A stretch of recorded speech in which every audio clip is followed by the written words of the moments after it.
નમસ્કાર, આપ જોઈ રહ્યા છો મંતવ્ય ન્યૂઝ અને હું છું આપની સાથે નંદની। સમાચારોની શરૂઆત કરીશું। રાજકોટમાં અતુલ બેકરીમાંથી ખરીદી કરતા હોવ તો ચેતી જજો। અતુલ બેકરીની પ્રોડક્ટ્સ તમારું જીવ લઈ શકે છે અને નાણાવટી ચોકમાં આવેલ અતુલ બેકરીનું આઉટલેટ વિવાદમાં આવ્યું છે।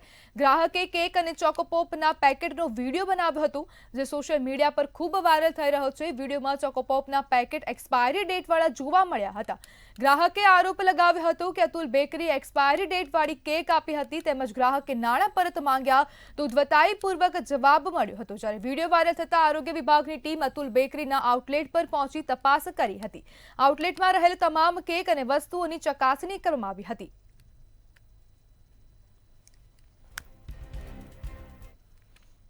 રાજકોટમાં માતા પિતા માટે ચેતવણીરૂપ કિસ્સો સામે આવ્યો છે। મવડી વિસ્તારમાં રહેતી 1.5 વર્ષની પાર્થવી ચાવડા નામની બાળકી પ્લાસ્ટિકની દડી ગળી જતા મોત નીપજ્યું છે। બાળકી રમતા રમતા પ્લાસ્ટિકની દડી ગળી ગઈ હતી અને બાળકીને શ્વાસ લેવામાં તકલીફ પડતા હોસ્પિટલ ખાતે ખસેડવામાં આવી હતી અને બેસુદ હાલતમાં બાળકીને હોસ્પિટલમાં દાખલ કરાઈ હતી। જો કે બાળકીને વધુ સારવાર મળે તે પહેલા તેનું મોત થયું હતું। પરિવારની વાલસોઈ દીકરીનું મોત નીપજતા આઘાતનો માહોલ છવાઈ ગયો છે।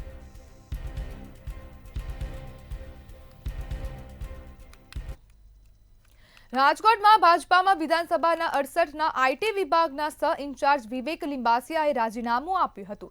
રાજીનામું આપતા ભાજપના શાસકોની પોલ ખોલી હતી અને તમામ કૌભાંડ બહાર આવતા રાજકારણમાં ગરમાવો જોવા મળ્યો હતો। શહેરના ઇતિહાસની ગોઝારી ઘટના ટીઆરપી ગેમ ઝોન દુર્ઘટનાની તપાસ અંગેની સુભાષ ત્રિવેદીની અધ્યક્ષતાવાળી સ્પેશિયલ ઇન્વેસ્ટિગેશન ટીમનો રિપોર્ટ આજ દિન સુધી જાહેર કરાયો નથી। આ પ્રકારના આક્ષેપો સાથેના રાજીનામાએ ભાજપમાં હડકંપ મચાવ્યો હતો।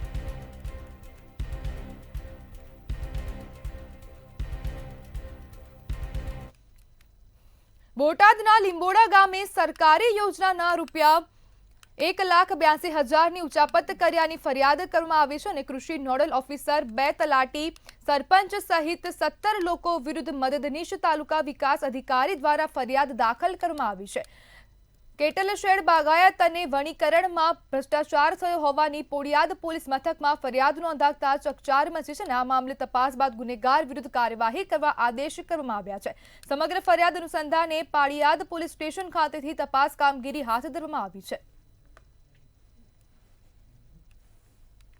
આ ફરિયાદની વિગત જોઈએ તો તેમના તારીખ 13/9/2018 થી 23/2/2020 સુધીના જે સમયગાળા છે તે દરમિયાન સરકારશ્રીની વિવિધ યોજનાઓ, જેમાં વનીકરણ અને બાગાયત અને કેટલ શેડ, આમ જે 3 કામ છે તે કામોમાં યોગ્ય રીતે કામગીરી થઈ નથી અને સરકારશ્રીના નાણાંનો પોતાના આર્થિક લાભ માટે ઉપયોગ કરેલ છે તેવી પ્રાથમિક તપાસના અંતે આ ફરિયાદ આપવામાં આવી છે। ભાવનગર મનપાના કાર્યપાલ ઇજનેર સંજય હરિયાણીને ડિસમિસ્ડ કરવામાં આવ્યા છે। નેગેટિવ વેસ્ટ એગ્રીમેન્ટના કાગળમાં ચેનચાળા કર્યાનો આરોપ હતો અને ત્યારે પૂર્વ કમિશનર ઉપાધ્યાયે 1.5 વર્ષ પૂર્વે તપાસ હાથ ધરી તેમને સસ્પેન્ડ કર્યા હતા। અધિકારી દેવ મુરારીને ખાતાકીય તપાસનો આદેશ કર્યો હતો। દેવ મુરારીએ 2 માસ પૂર્વે કમિશનરને અહેવાલ સુપરત કર્યો અને સ્ટેન્ડિંગ કમિટીની બેઠકમાં ઇજનેરને અંતે નોકરીમાંથી ડિસમિસ કરવામાં નિર્ણય લીધો છે।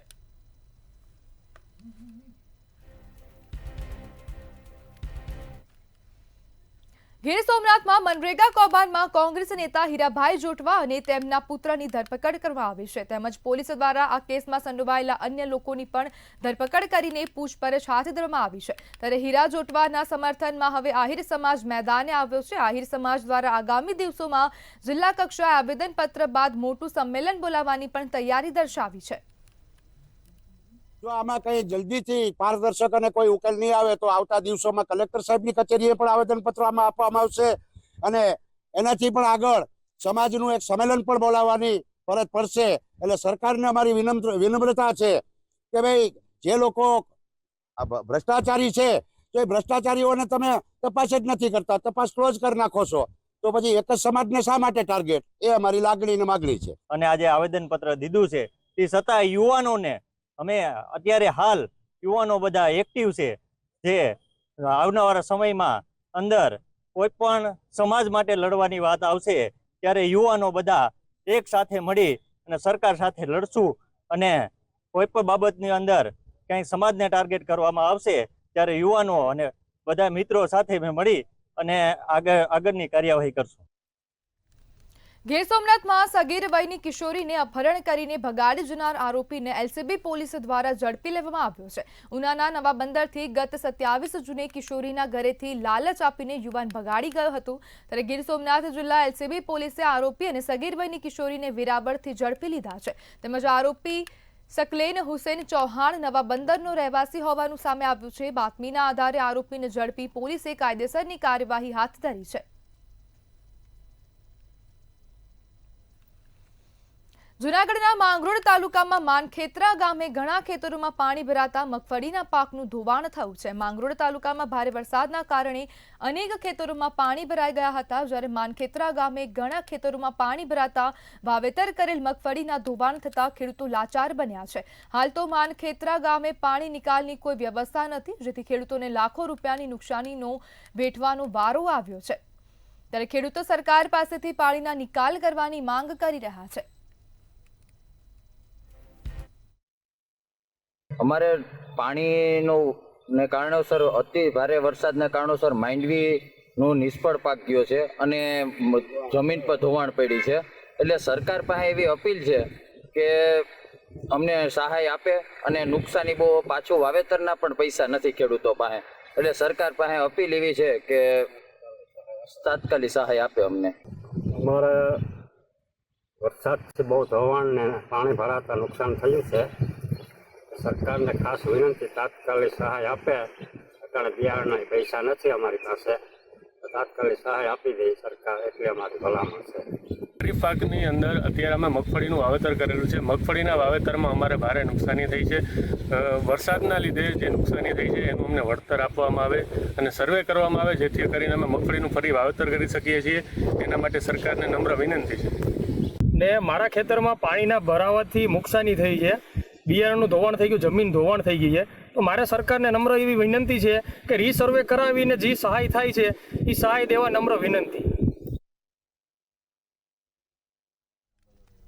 જૂનાગઢ મનપા કચેરીમાં વધુ એકવાર સ્વચ્છતાના ધજાગરા ઉડ્યા છે. મનપા કચેરીનો વરસાદી પાણીમાં કચરો ઠાલવતો હોવાનો વિડીયો સામે આવ્યો છે. કચરો વાહનમાં નાખવાને બદલે પાણીમાં ઠાલવ્યું, જેના વિડીયો સોશિયલ મીડિયામાં વાયરલ થયો છે અને વિડીયો વાયરલ થતા એજન્સીના કર્મચારીના કૃત્યની ટીકા કરવામાં આવી રહી છે.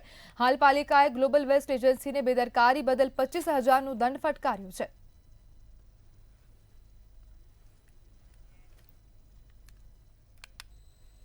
જૂનાગઢ જિલ્લાના કેશોદ તાલુકાના ગ્રામ્ય વિસ્તારો સહિત રાજ્યમાં તમામ શહેરો અને નાના નગરોમાં ખેત ધિરાણ પર પ્રોસેસ ચાર્જ અને જીએસટી વસૂલવા સામે ખેડૂતોમાં રોષ જોવા મળી રહ્યો છે. ખેત ધિરાણ પરનો પ્રોસેસિંગ ચાર્જ અને તેના પરનો જીએસટી ગ્રામીણ બેંક અને એસબીઆઈ બેંક સહિતની બેંકોમાં વસૂલવામાં આવી રહ્યો છે. જ્યારે આ અંગે જૂનાગઢ જિલ્લા ગ્રામીણ બેંક શાખાએ જણાવ્યું હતું કે આ પ્રકારના ચાર્જીસની વસૂલાત ન માત્ર કેશોદ કે પછી ન માત્ર જૂનાગઢ જિલ્લા પૂરતી સાબિત થઈ છે, જ્યારે પરંતુ રાજ્યમાં તમામ શહેરો અને નાના નગરોમાં આ પ્રકારનો ચાર્જીસ વસૂલાય છે, જે સરકારની ગાઈડલાઈન મુજબ જ વસૂલવામાં આવે છે. હવે સરકાર પાસે અમારી એટલી માંગ છે કે જે પાક ધિરાણના ઉપર જે પ્રોસેસિંગ ફી અમારી પાસેથી લેવામાં આવે છે, પ્રોસેસિંગ ફી ઉપર પણ પાછો ટેક્સ લેવામાં આવે છે, જેની અમે રજૂઆત કરેલી છે. રાજ્યમંત્રી અને કેન્દ્રીય મંત્રી સુધી પણ રજૂઆત કરેલ છે, પણ છતાં પણ તેનો હજી કોઈ નિકાલ આવેલો નથી. ખેડૂતોને પાક ધિરાણ લેવામાં આવે છે ત્યારે પાક ધિરાણ ઉપર બેંકો દ્વારા પ્રોસેસિંગ ચાર્જ લગાવવામાં આવે છે અને પ્રોસેસિંગ ચાર્જ ઉપર પણ જીએસટી લગાડવામાં આવે છે. ત્યારે આ ખરેખર ખેડૂતો માટે અન્યાયપૂર્ણ છે, જે ખેડૂતોને પરવડે એવું નથી. સરકારો મોટી મોટી વાતો કરે છે કે અમે ખેડૂતો પાસેથી કોઈ પણ પ્રકારનો ટેક્સ નથી લેતા, ત્યારે સરકાર આવા ખોટા ટેક્સો ખેડૂતો પાસેથી ઉઘરાવે અને ખેડૂતો ઉપર વધારાનો બોજો નાખે છે. અને સરકારને અમારી વિનંતી છે કે આવા ટેક્સો છે ખેડૂતો ઉપરથી હટાવી લેવા જોઈએ. જામખંભાળિયા નગરપાલિકાની સીમાંકનમાં વધારો કરવામાં આવ્યો છે. પાલિકાની દરખાસ્ત બાદ સરકારે મહત્વનો નિર્ણય લીધો છે. 4 ગ્રામ્ય પંચાયતના અનેક વિસ્તારો પાલિકામાં સામેલ કરવામાં આવ્યા છે. શક્તિનગર, હસદપુર, ધરમપુર અને રામનગરનો સમાવેશ કરાયો છે. ત્યારે જામખંભાળિયા પાલિકાનો વિસ્તાર અંદાજિત ડબલ થશે. પાલિકાના 7 વોર્ડમાંથી 9 થી 10 વોર્ડ બનાવવામાં આવશે. પાલિકાની માંગણીને લઈને રાજ્ય સરકાર દ્વારા ઘણા સમયથી ગતિવિધિઓ ચાલી હતી, ત્યારે હવે નગરપાલિકામાં સામેલ વિસ્તારમાં વિકાસના કામો હાથ ધરાશે. નગરપાલિકાની દરખાસ્તના સંદર્ભમાં રાજ્ય સરકાર દ્વારા આજે જાહેરનામું પ્રસિદ્ધ કરી દેવામાં આવ્યું છે અને ખંભાળિયા નગરપાલિકાની આસપાસના 4 ગામોના મોટા પ્રમાણના વિસ્તારો ખંભાળિયા નગરપાલિકામાં સંમિલિત કરી દેવામાં આવ્યા છે. હર્ષદપુર, ધરમપુર, શક્તિનગર અને રામનગર, આ 4 નગરપાલિકાઓમાંથી મોટા પ્રમાણમાં સર્વે નંબર નગરપાલિકા ખંભાળિયામાં હવે ભળી ગયેલ છે. જામનગરમાં ધ્રોલના જાગૃત નાગરિક દ્વારા કરાયેલા આરટીઆઈમાં ખુલાસો થયો છે. પ્રધાનમંત્રી આવાસ યોજનામાં એમએલએના પુત્રએ લાભ લીધો છે. ધ્રોલ નગરપાલિકા વિસ્તારમાં એમએલએના પુત્રએ લાભ લીધાની ચર્ચા સામે આવી છે. ત્યારે કયા નિયમ અનુસાર લાભ લેવાયો છે તેવા અનેક સવાલ ઉભા થયા છે અને કોંગી કોર્પોરેટર દ્વારા આ બાબતે તપાસ કરવામાં આવે તેવી માંગ કરવામાં આવી છે. કાલાવડ વિધાનસભાના એમએલએના પુત્રએ લાભ લીધો છે. આ સાથે જ ગરીબોને લાભ લેવો હોય ત્યારે અનેક ધક્કા ખાવા પડે છે. જ્યારે એમએલએના પુત્ર માટે શું નીતિ નિયમ લાગુ પડતા નથી તેવા અનેક સવાલો થયા છે.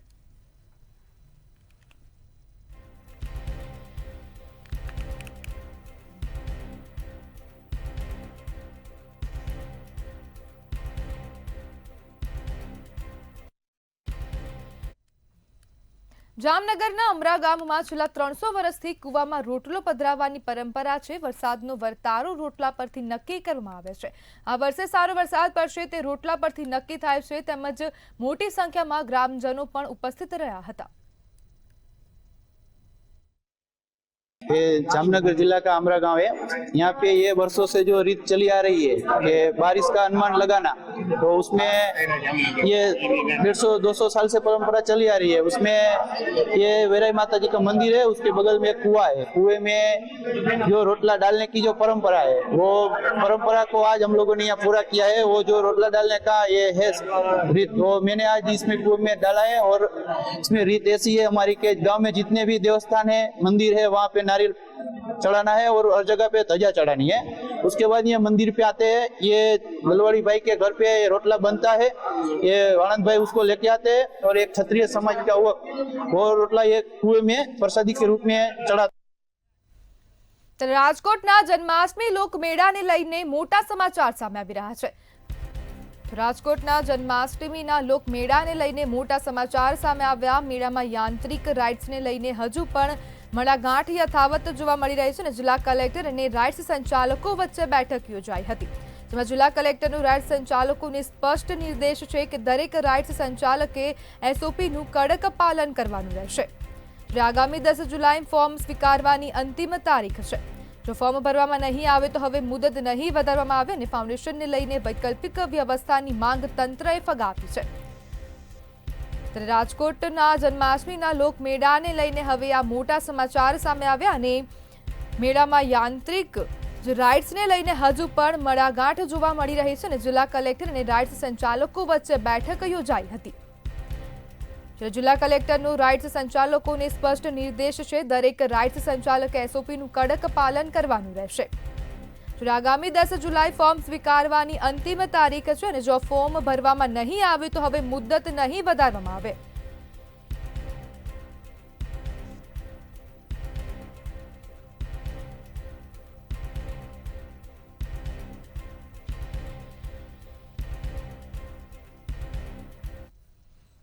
ત્યારે કોમી એકતા માટે સુરત પોલીસની અનોખી પહેલ જોવા મળી રહી છે. તો સમાચાર સુરતથી સામે આવી રહ્યા છે, જેમાં કોમી એકતા માટે હવે પોલીસ દ્વારા અનોખી પહેલ કરવામાં આવી અને તમામ ધર્મોના તહેવારો શાંતિપૂર્ણ ઉજવાય તેવી પહેલ કરવામાં આવી છે. ઝોન 3 ડીસીપી અને પિનાકીન પરમારના અધ્યક્ષ સ્થાને રેલી યોજાઈ હતી. જેમાં રેલીમાં પોલીસની સાથે દરેક સમાજના અગ્રણીઓ જોડાયા હતા અને રેલીમાં શાંતિ, પ્રેમ અને એકતાનું જ્વલંત પ્રતિબિંબ જોવા મળ્યું હતું.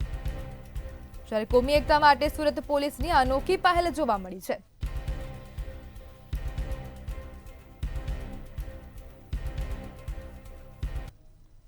સમાચારમાં આગળ વાત કરીએ તો અમરેલીથી સમાચાર સામે આવી રહ્યા છે, જેમાં સલામત સવારી ખાડામાં ફસાઈ છે. અમરેલીથી આ સમાચાર સામે આવ્યા. જિલ્લા પંચાયત રોડ પરની ખુલ્લી ગટરમાં એસટી ફસાઈ છે. ગટરના સમારકામ માટે કરાયેલ ખાડામાં બસ ફસાઈ ગઈ છે. અમરેલીથી આ સમાચાર સામે આવ્યા અને નગરપાલિકાની બેદરકારીના ભરવા દ્રશ્યો સામે આવ્યા છે.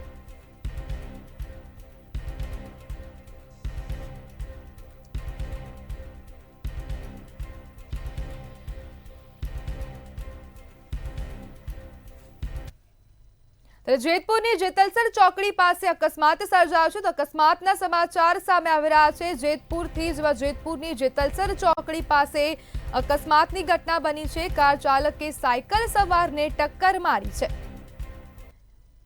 જેમાં સાયકલ સવાર વિદ્યાર્થીને ઈજાઓ પહોંચી છે તો આ સમાચાર સામે આવ્યા જેતપુરથી કાર્તિક સોલંકી નામનો વિદ્યાર્થી ઈજાગ્રસ્ત થયો છે ઈજાગ્રસ્ત થતા તેને હોસ્પિટલ ખાતે સારવાર અર્થે ખસેડવામાં આવ્યો છે ઈજાગ્રસ્ત વિદ્યાર્થીને સરકારી હોસ્પિટલ ખાતે સારવાર માટે ખસેડવામાં આવ્યો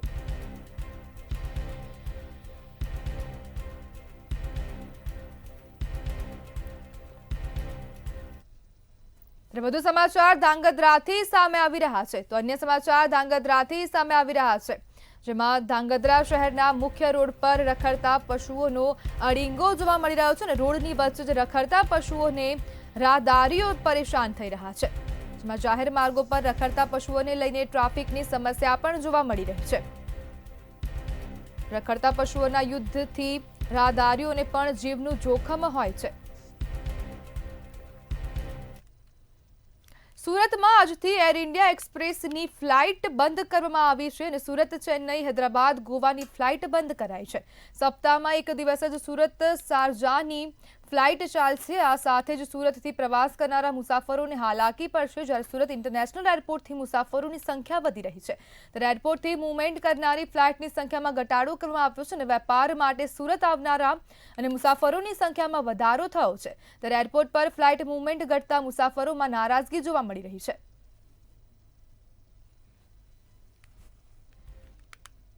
સુરત મનપા દ્વારા મોટી કાર્યવાહી કરવામાં આવી છે અને પાલતુ શ્વાન રાખવા માટે લાયસન્સ લેવું પડશે પાલિકાના માર્કેટ ડિપાર્ટમેન્ટ દ્વારા ફોર્મ બહાર પાડવામાં આવ્યું છે અમદાવાદમાં શ્વાનના કારણે બાળકનું મોત થયું હતું આ ઘટના બાદ સુરત મનપા હરકતમાં આવ્યું છે જેને કારણે સોસાયટીમાં રહેતા હોય તો આજુબાજુના 10 લોકોની બાહેદારી પત્ર જરૂર કરવામાં આવ્યો છે જ્યારે મનપાએ સુરત શહેરમાં 800 થી વધુ નોટિસો પાઠવી છે તેમજ 250 અરજીઓમાંથી 150 લાયસન્સ આપવામાં આવ્યા છે તેમજ શ્વાન માલિક લાયસન્સ નહીં રાખે તો કાર્યવાહી કરાશે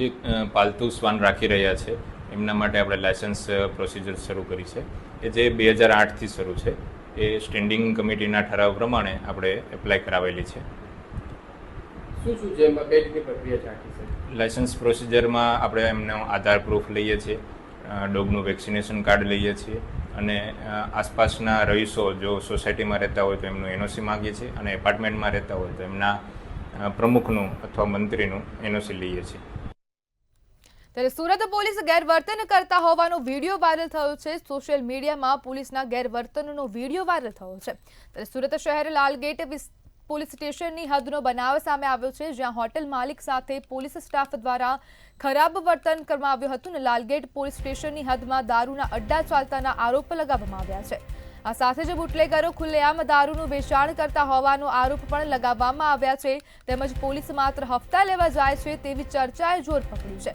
વિડીયો વાયરલ થતાં જ લોકોમાં ચર્ચાનો વિષય બન્યો છે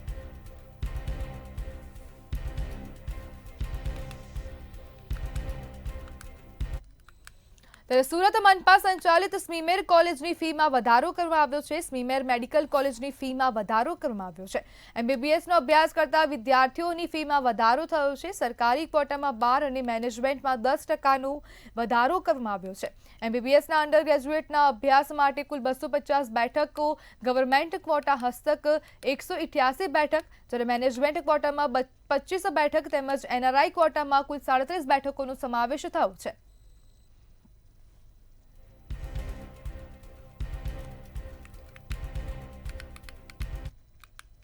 સુરતમાં ચોમાસાની શરૂઆતમાં જ ધોધમાર વરસાદ સાથે શહેરના વિવિધ વિસ્તાર પાણીથી છલકાયા હતા સાથે જ ખાડીઓ છલોછલ થતા અસરગ્રસ્ત વિસ્તારોની હાલત બગડી હતી અને સતત 3-4 દિવસ સુધી અસરગ્રસ્ત સ્થાનિકોની સ્થિતિ કફોડી રહી હતી આ તમામ માટે લોકોએ પાલિકા કમિશનર સામે ગંભીર આક્ષેપ કર્યા છે લોકોની ફરિયાદ ઉઠતા પૂર્વ કોર્પોરેટર અસલમ સાયકલવાડાએ કમિશનર શાલિની અગ્રવાલને તાત્કાલિક બદલી કરવાની લેખિત રજૂઆત રાજ્યના મુખ્યમંત્રીને કરી છે સુરત મહાનગરપાલિકાના તંત્રની જવાબદારી હતી કે વહીવટી તંત્ર એટલે કલેક્ટર કચેરી સાથે યોગ્ય સંકલન કરવું હતું, એનો એ લોકો અભાવ કર્યો, યોગ્ય સંકલન ના કરી શક્યા, એકબીજાની સાથે ખોખોની રમત કરી. એટલે મારી માંગણી એટલી છે કે આના માટે મુખ્ય જવાબદાર કોઈ છે તો સુરત મહાનગરપાલિકાના હાલના મ્યુનિસિપલ કમિશનર શ્રીમતી શાલિનીબેન અગ્રવાલ છે. મુખ્યમંત્રીશ્રીને મેં લિખિત રજૂઆત કરી કે આવા બેદરકાર, ગેરરીતિ કરનાર, નિષ્કાળજી દાખવનાર મ્યુનિસિપલ કમિશનરને સુરતની સુખાકારી માટે તાત્કાલિક અસરથી અહીંથી અન્યત્ર બદલી કરો અને એની ઉપર ઉચ્ચ સ્તરીય તપાસ કરાવીને એમને સેવાનિવૃત્ત કરો ફરજિયાત. સુરતના 5 યુવાનો દ્વારા રેકોર્ડ બ્રેક રાઇડની શરૂઆત કરાઈ છે. આ રાઇડનું આયોજન વડાપ્રધાન નરેન્દ્ર મોદીના મિશન લાઈફથી પ્રેરિત છે. લોકોને ઇલેક્ટ્રિક વાહનોનો ઉપયોગ કરવા માટે પ્રોત્સાહિત કરવામાં આવ્યા છે તેમજ પર્યાવરણને અનુકૂળ જીવનશૈલીને પ્રોત્સાહન આપવાના હેતુસર રાઇડ શરૂ કરાઈ છે. SRK ખાતેથી 10,500 કિલોમીટરનો ઇલેક્ટ્રિક વાહન રાઇડને ફ્લેગ ઓફ કરાયું છે. આ ટ્રીપ આપણે એક વર્લ્ડ રેકોર્ડ અટેમ્પ્ટ કરીએ છીએ, so which is the India's longest EV ride. આજ સુધી આટલી મોટી EV રોડ ટ્રીપ થઈ નથી ને આ અમે પહેલી વખત અટેમ્પ્ટ કરી રહ્યા છે. દેટ ઇઝ 10,500 પ્લસ કિલોમીટર્સ, જે 50 પ્લસ શહેરોમાં આપણે જઈશું અને ત્યાં યુનાઇટેડ નેશન્સ દ્વારા લેડ ડાઉન જે સસ્ટેનેબલ ડેવલપમેન્ટ ગોલ્સ છે, જે એક બ્લુપ્રિન્ટની તરીકે કામ કરે છે આ વિશ્વને સારું વિશ્વ બનાવવા માટે. આ ગ્રીન મૂવમેન્ટ જે છે એ 17 SDG ગોલ્સ, જે સસ્ટેનેબલ ડેવલપમેન્ટ ગોલ્સ હોય યુનાઇટેડ નેશન્સના, એ અમે લોકો પ્રમોટ કરી રહ્યા છે. અને એની સાથે અમારા બહુ બધા અમારા ટીમ મેમ્બર્સ છે. એ ટીમ મેમ્બર્સ અમારા કેમ્પેઇનના હેડ કરી રહ્યા છે. એ હેનિલ નિર્બાનજી છે, બીજા અમારા એક ફોટોગ્રાફર અને વિડીયોગ્રાફર છે અને એમની સાથે એક ડ્રાઈવર છે. આ બધું અમે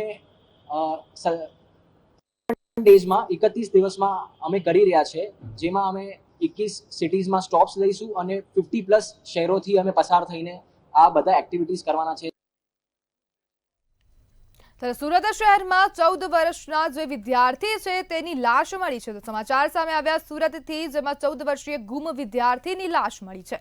તો સમાચાર સુરતથી સામે આવ્યા, જેમાં 14 વર્ષીય જે ગુમ વિદ્યાર્થી હતો તેની લાશ મળી છે. શહેરના સચિન GIDC વિસ્તારની આ ચકચારી ઘટના છે. 14 વર્ષના ગુમ વિદ્યાર્થીની લાશ તળાવમાં તરતી મળી આવી છે. પિતાએ કહ્યું સ્કૂલમાં અન્ય વિદ્યાર્થીએ માર માર્યો હતો. પિતા દ્વારા આક્ષેપ પણ કરવામાં આવ્યા અને 2 દિવસમાં મારી નાખવાની ધમકી પણ આપી હતી. સુરત શહેરના સચિન GIDC વિસ્તારની આ ચકચારી ઘટના છે, જેમાં 14 વર્ષીય ગુમ વિદ્યાર્થીની લાશ હવે મળી આવી છે. આચાર્ય અને વિદ્યાર્થી પર ફરિયાદની માંગ કરવામાં આવી છે. FIR ન થાય ત્યાં સુધી મૃતદેહ સ્વીકારવાનો પરિવારજનો દ્વારા ઇનકાર કરવામાં આવ્યો.